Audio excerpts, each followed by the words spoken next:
এই যে লবণের বাজারের মানে হনবার হারও মানে আর পত্তা মিলাইতে পারি 2-3 বছর ধরে সব লস, মানে নিজের বেতনও পাই না। মুসলিম উদ্দিন, যার মুখে রাজ্যের হতাশা, লবণের মাঠে ঘুরে ঘুরে দেখাচ্ছিলেন কিভাবে গর্ত করে আগের বছরের লবণ সংরক্ষণ করে রেখেছেন। পুরো এক মৌসুম কেটে গেলেও এখনো বিক্রি হয়নি সেই লবণ। আয় ভাই লবণের শ্বাস গড়ি দেওয়া যে বিগত মানে 25 বছর ধরিয়ে তো এখন এই বিগত মানে 4 বছর ধরিয়ে আর লবণের দাম আর মানে 4 বছর পর্যন্ত এই যে লবণের বাজারের মানে হনবার হারও মানে আর পত্তা মিলাইতে পারি, যার কারণ এবার লবণের গাছ এই সব লবণ গাছ জড়িয়ে মানে কি এই যে রাখি দিছি ইন 700 টিকা লবণ, 500 টাকা দামের লবণ এখন সার দাম মানে কি 240 টাকা, 250 টাকা সার দিন 500 টাকা দামের নুনিয়া। শুধু মুসলিম উদ্দিন নয়, বাঁশখালীর অনেক লবণ চাষিদের কপালে এখন চিন্তার ভাঁজ। আগের লবণ এখনো বিক্রি হয়নি। নতুন মৌসুমে লবণের দাম পাবেন তো? দিন গড়িয়ে দুপুরে মাথার উপর সূর্যের কড়া তাপ, তাতেও বসে থাকার উপায় নেই এই লবণ চাষিদের।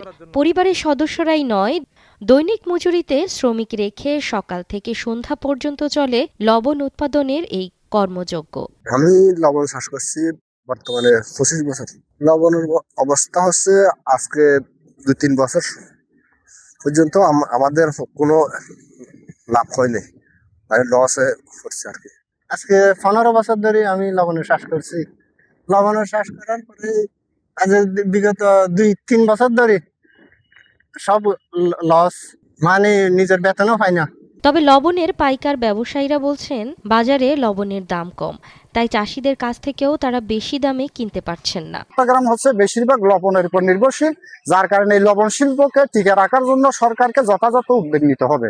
সরকার যদি উদ্যোগ না আনে তাহলে আমাদের এই শিল্পটা আস্তে আস্তে ধ্বংসের দিকে চলে যাবে। আমাদের কৃষকরা ক্ষতির সম্মুখীন হবে, জমির মালিকেরা লস করবে, ব্যবসায়ীরা তাদের ব্যবসা বন্ধ করে দিতে হবে। যার কারণে সরকারে বাইরের তুন ইনপুট আনে, ইনপুটের কারণে কি নস লবণের দাম দেশের নস।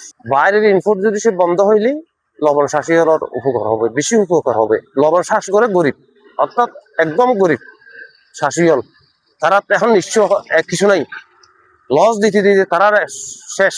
আমাদের লবণের খুব নাজুক অবস্থায় আছে। আমরা এখন আমাদের কৃষক খুব অসহায় অবস্থায় আছে। বাইরের ইনপুট হচ্ছে বিদায় আমাদের লবণের মাছ একেবারে কম মানে বিক্রি হচ্ছে লবণ, খুব উন্নত মানের লবণ। কিন্তু আমাদের আগে অনেক দাম ছিল, কিন্তু এখন একেবারে নিম্ন পর্যায়ে দাম, চাষিরা মারা যাচ্ছে। আমরা খুব অসহায় পড়ে গেছি এখন। এগুলো আমাদের যদি ন্যায্য মূল্য দামগুলো আমরা পাই তাহলে চাষি বাঁচবে, আমরা মালিকানা বাঁচবো। প্রতি বছর অগ্রহায়ণ মাসের শেষ দিকে শুরু হয় লবণের মাঠ তৈরির কাজ। উৎপাদন চলে জ্যৈষ্ঠ মাস পর্যন্ত। বাঁশখালীর গুন্ডামারা, ছনুয়া, সরল, বড়গুনা সহ সাগরের উপকূলীয় প্রায় 25,000 একর জমিতে চলে লবণের মাঠ তৈরির কাজ।